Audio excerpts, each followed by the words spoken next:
We begin with a breaking news update. A Chicago man who's been in prison for 12 years, accused of murder, has finally been exonerated. The state dropped charges and released Darien Harris only a couple of minutes ago.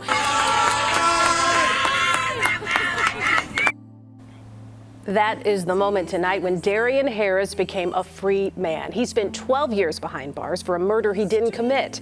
He was cleared after it was discovered that the main eyewitness, is legally blind. How are you feeling about being here, being out? I'm happy. I finally made it. 12.5 years, I made it though. I've been through a lot. A lot of times, people don't understand the things that we go through being incarcerated. Not only was I incarcerated, my family and friends was incarcerated. They had to deal with this same thing that I had to deal with. Me missing all these Christmas. Now I get to finally spend the Christmas with my family. I get to actually call my family when I feel like it. They call me when they feel like it. I've been through a lot. I had my struggles. I had my breakdowns. I'd have been on suicide watch, but I made it. But I'm also got so much trauma. I can't sleep without psych medication. I can't even think straight. I'm paranoid. I'm messed up. What's good, YouTube? Welcome to Visible Truth Media, and this is your host, Dirty God. Today's episode is a little different. We're going to celebrate a little bit for this man that was falsely accused of a murder that happened back in 2011. He was exonerated and released on all charges. And we want to bring awareness also to cases like this that happen all the time in the black community where somebody is falsely accused and the justice system is not really going above and beyond to help this man when it comes to proving his innocence evidence-wise. We also covered a story like this back in a while ago, stories like this one right here. Okay, so we're gonna jump straight into it, man. I'm not gonna waste y'all time. Don't forget to like, comment, and subscribe.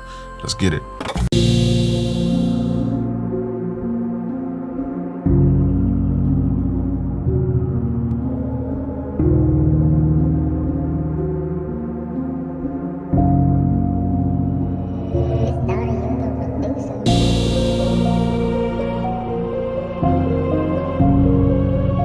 A Chicago man whose murder conviction was overturned this month was released from jail after prosecutors dropped all charges against him in a case that relied primarily on the testimony of a legally blind witness. Darien Harris spent 12 years in prison after he was convicted in the 2011 shooting death of Rondell Moore, 23. He walked free Tuesday night, well, at the time of this recording, a couple nights before Christmas around 6:15 p.m., leaving Cook County Jail. He had a smile plastered on his face, his attorney told the news.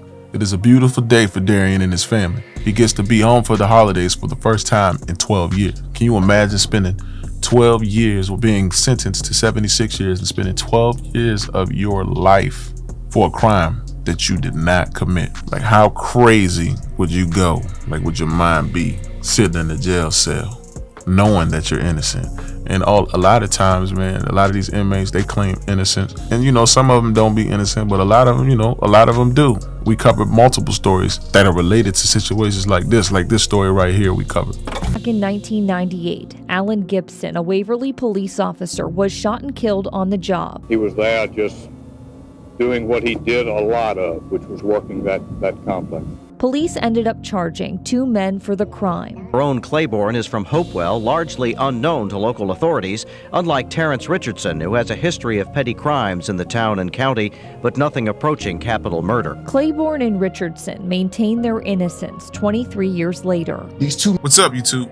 Welcome to Visible Truth Media, and I'm your host, Dirty God. Why 2 black men in Virginia were sentenced to life after being found not guilty for killing a white police officer. Terrence Richardson and Farrah Claiborne have been incarcerated for over 2 decades. Their attorney is asking Biden to grant them clemency. Imagine being found not guilty of murdering a white police officer, but somehow you still get sentenced to life in prison. That is the case for these 2 black men. On April 25th, 1998, a white police officer named Alan Gibson was fatally shot in Waverly, Virginia after an altercation with 2 black men. Terrified of the death penalty, Richard pled guilty to a manslaughter charge, receiving a 1-year suspended sentence. Claiborne pled guilty to an accessory after the fact charge and received a 5-year suspended sentence, which he had to serve 2 years in state custody. However, the case doesn't end there. Gibson's attorney was unhappy with the lenient charges and demanded an investigation. The feds then charged Richardson and Claiborne with drug charges in order to bring the same murder accusations in federal court. These drug charges were absolutely unfounded and supported nothing more but testimony of people who had an incentive to lie and were trying to get rid of their own drug charges. Federal prosecutors claimed the murder of Gibson was a result of a 10-year drug conspiracy. By 2001, Richardson and Claiborne went to trial for murder. A jury unanimously found Richardson and Claiborne not guilty of murdering Gibson, but instead, they were found guilty of a single drug count, which would have resulted in approximately 10 to 15 years in prison. They were sentenced to life based on court guilty pleas, again, despite the jury finding them not guilty of murder. So the question is, how did Richardson and Claiborne's name even get brought up in the murder of the officer Gibson? According to their attorney, Jared Adams, police rounded up a bunch of black men in the area, and another man who was facing criminal charges spit out Richardson and Claiborne's name. Adams also added what he really believes: when they landed on Richardson and Claiborne, they could not afford the voices and resources that were needed to defend themselves. And that is something that happens all the time in the black community. Till this day, their attorneys and families are still advocating for these men to be free. We are all too used to injustice, and things like this are going to keep happening. Our job here is to let you know what's going on in the world and to share the story. Sounds like the judge just wanted to get these two niggas on something. They couldn't get them for the murder charge, but the fact, because it was two of them and because they were black, they had to be found guilty, and it didn't matter what the charge was. So stories like that relate to stories like this. So what is your mindset like when you spend that much time in prison knowing that you are innocent?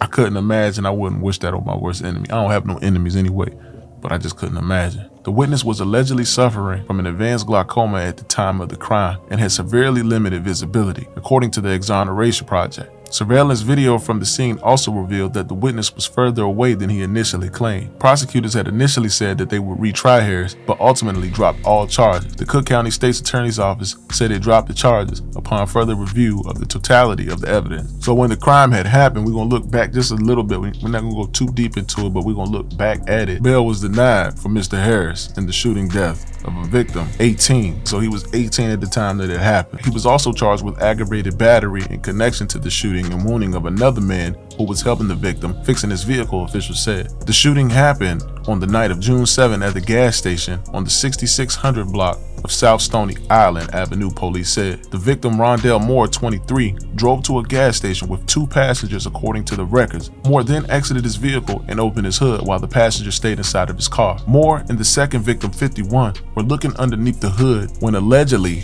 Harris was dropped off in the parking lot by someone driving a black Lexus, records stated. Now I say allegedly because he is innocent, but the reports, it still says his name, right? So somebody was dropped off in the parking lot by a Lexus. The Lexus drove off and the unidentified man walked up to Moore's vehicle, stood next to the driver's side back door, and shot at Moore several times. The unidentified man then shot the other victim. When he attempted to shoot the person sitting in the back seat of the car, the gun clicked as if it was out of bullets. Moore was then taken in critical condition to Stroger Hospital, where he was pronounced dead. The other victim was also then taken to the hospital in critical condition. Now, Harris said he was at home watching a basketball game when the shooting occurred. Harris was arrested days after the murder, convicted and sentenced to 76 years in prison by a now retired judge.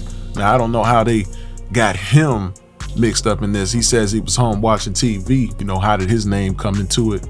I don't know, but he was called in, told him he told him he was at home watching a basketball game. I don't know if he was into it with this guy or not, but the truth eventually came out that he had nothing to do with the situation.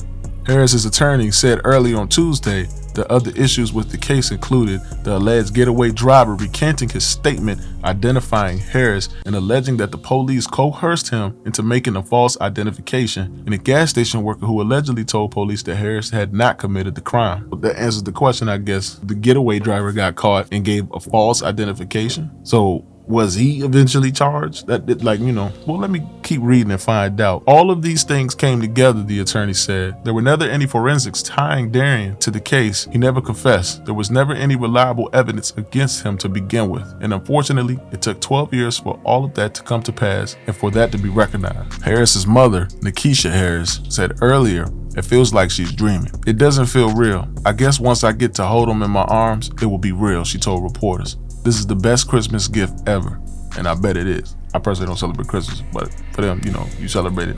I guess it is. And I hope, it's not too late to actually find out who is actually responsible for killing this man, because now this is an unsolved crime that has happened. So, condolences out to Mr. Moore's family, Rondell Moore. Hopefully the right suspect will be arrested for this crime, and sending nothing but positive energy your way. Long story short, an innocent man is now released from prison, and I hope he's suing, because 12 years is a long time. From 18, 12 years, he's about 30. That, like, what are you gonna do with your life at that point? You done lost so much time, and I'm pretty sure, as he said, and I agree, no amount of money can make up for the amount of lost time that he had. But you free to go, man. And hopefully, he said that he's going to law school, and I support that, and he's going to look into other cases similar to his and fight for them. So, and just like this other stories that we covered before that are similar to this situation, this shit is happening. It happens in the black community a lot. Anyway, you guys let me know how you feel about this situation. We got a free man now. We got a free man walking for a crime that he didn't commit, and I just thought that maybe some light should be put on this situation. Let me know how you guys feel about it. Don't forget to like, comment, and subscribe. Till next time, peace.